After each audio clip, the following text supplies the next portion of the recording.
নমস্কার বন্ধুরা, ব্লগ সুইদরূপা চ্যানেলে আপনাদের আবার সবাইকে স্বাগত জানাই। আর স্বাগত জানিয়ে আজকে রেসিপি শুরু করছি। আজকে রেসিপি চিংড়ি মাছের একটা দুর্দান্ত রেসিপি। প্রতিদিনের ন্যায় আবারও চলে এসেছি চিংড়ি মাছের একটা রেসিপি নিয়ে। এটা কিন্তু খেতে ভীষণ সুন্দর, গরম ভাতের সাথে কিন্তু একদম জমে যাবে, জাস্ট ফাটাফাটি।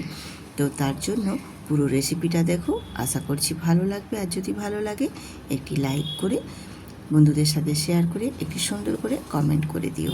তো আমি এখানে চিংড়ি মাছগুলো খুব ভালোভাবে বেছে ধুয়ে পরিষ্কার করে নিয়েছি।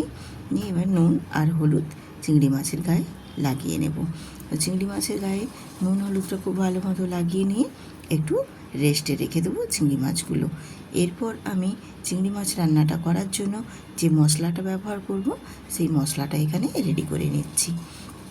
তো মশলা হিসেবে ব্যবহার করার জন্য আমি এখানে নিয়েছি রাই সর্ষে 1 চামচ, আর নিয়েছি একটা মিডিয়াম সাইজের পেঁয়াজটা আমি এখানে 4 টুকরো করে নিয়েছি, আর দিয়েছি 7-8 কোয়া রসুনের কোয়া, আর হাফ ইঞ্চি আদাও আমি এখানে কুচি করে দিয়ে দিয়েছি, আর দিলাম 4-5টা কাঁচা লঙ্কা।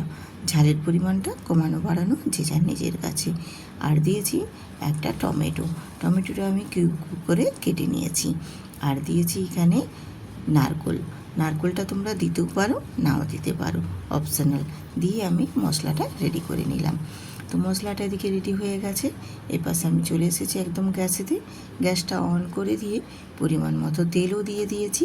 তেলটা দিয়ে আমি এবারে চিংড়ি মাছগুলো ভেজে নেব, তেলটা গরম করে নিয়ে। তো চিংড়ি মাছগুলো খুব বেশি কিন্তু ভাজার দরকার নেই, উল্টে পাল্টে দুটো সাইড একটু হালকা হালকা করে নেড়ে ভেজে তুলে নিতে হবে। কারণ চিংড়ি মাছ খুব বেশি ভাজা হয়ে গেলে হার্ড হয়ে গেলে কিন্তু তখন খুব একটা ভালো লাগে না খেতে কিন্তু। তার জন্য চিংড়ি মাছ যতটা কম পারবে ততটাই চিংড়ি মাছ হালকা করে একটু ভেজে নেবে, একদম হালকা, জাস্ট একটু নাড়াচাড়া করে আমি দুটো সাইড এপাশ ওপাশ করে একটু কড়াইয়ের মধ্যে তাতিয়ে নিই, তারপর আমি তুলে নেব। খুব বেশি কিন্তু চিংড়ি মাছ ভাজবো না, আর ভাজলে কিন্তু চিংড়ি মাছ দেখবে বেশি ভেজে নিলে না চিংড়ি মাছটা কিন্তু খুব হার্ড হয়ে যায়, তখন কিন্তু খুব একটা ভালো লাগে না খেতে। তার জন্য আমি চিংড়ি মাছটা খুব বেশি ভাজবো না। আর তোমরাও বন্ধুরা চিংড়ি মাছ খুব বেশি ভেজো না, হালকা করে দুটো সাইড একটু নেড়ে চেড়ে চিংড়ি মাছগুলো ভেজে তুলে নিয়েছি।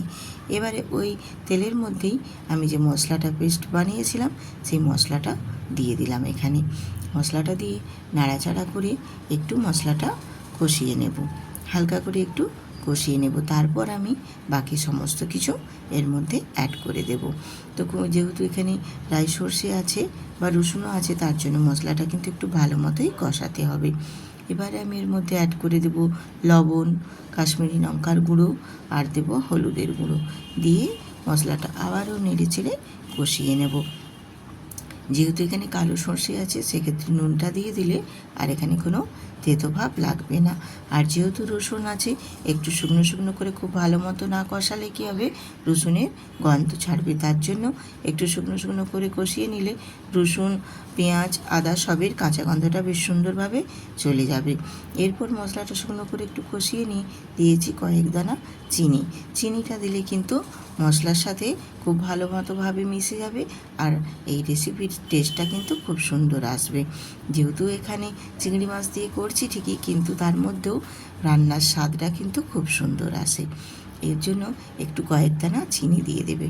চিনিটা দিয়ে খুব ভালো মতো করে আমি মশলাটা কিন্তু খুব সুন্দর করে শুকনো শুকনো করে কষিয়ে নিয়েছি।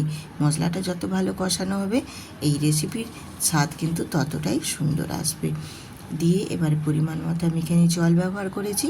জলটা দিয়ে মশলাটা খুব ভালো মতো মিশিয়ে নিয়ে এবার গ্রেভিটা আমি ফুটিয়ে নেব। গ্রেভিটা খুব ভালো মতোই কিন্তু একটু ফুটিয়ে নিতে হবে। তো গ্রেভিটা ফুটে গেছে, এবারে আমি ওর মধ্যে দিয়ে দিয়েছি ভেজে রাখা চিংড়ি মাছগুলো দিয়ে একটু নাড়াচাড়া করে নেব।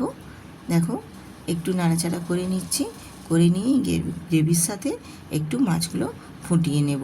তাহলে কি হবে, মাছগুলো বেশ নরম আরও হয়ে যাবে, আর গ্রেভিটা অসাধারণ লাগবে খেতে। আমার মেয়েরা তো ভীষণ পছন্দ করে, আমাদের বাড়িতে প্রায় বানিয়ে থাকি, তাই ভাবলাম আজকে বন্ধুদের সাথেও শেয়ার করি।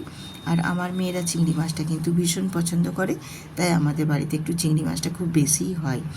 তো খুব বেশিভাবে দেখো এখানে ফোটানোর দরকার নেই। মোটামুটি গ্রেভিটা একটু কমে এলেই হালকাভাবে একটু নাড়াচাড়া করে, দেখো আমিও একটু নাড়াচাড়া করে দিচ্ছি, আর গ্রেভিটাও দেখো বেশ একটু কমে এসেছে।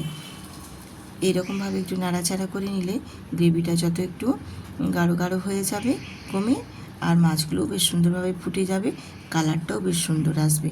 ঠিক সেই পর্যায়ে আমি এখানে গ্যাসটা অফ করে দিয়ে এবারে আমি নামিয়ে নেব, আর একটা সার্ভিং প্লেটে সার্ভ করে দেব। দেখতে কিন্তু ভারী সুন্দর হয়েছে। এই রকম বাড়িতে বানিয়ে নিলে গরম ভাতের সাথে কিন্তু আর কিছুই লাগবে না। এই এক পদ দিয়েই কিন্তু অনায়াসে এক থালা ভাত খেয়ে নেবে। এছাড়াও সেদিন কিন্তু বাড়িতে ভাত দুটো বেশিই নিতে হবে। কিন্তু এত সুন্দর রেসিপি আপনাদের সাথে শেয়ার করলাম। আপনারা দেখুন, দেখে কী রকম লেগেছে আমাকে একটা কমেন্ট করে জানাতে কিন্তু একদমই ভুলবেন না। আবার আসবো আরেকটা নতুন রেসিপি নিয়ে। ততক্ষণ সুস্থ থাকো।